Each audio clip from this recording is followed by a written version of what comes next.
Yo, here go my first boot of my first PC build. I had to take some shit apart. I had to fix the CPU. I think I had it in wrong because the CPU light was blinking, so I had to take it out and not replace it, but I had to readjust it. So now I'm about to hit the switch back here and boot it up and see if it worked. All right.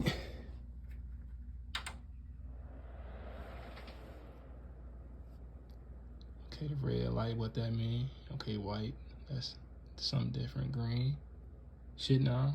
Do we got something? Hey, turn up, it worked. Oh, bro. Easy build, man. I do this, man. Memory, 10 group, 16 gigs. Why the fuck the mouse keep disappearing? But yeah, though, that's it right for the video, man. Just want to show you guys my PC work that I built.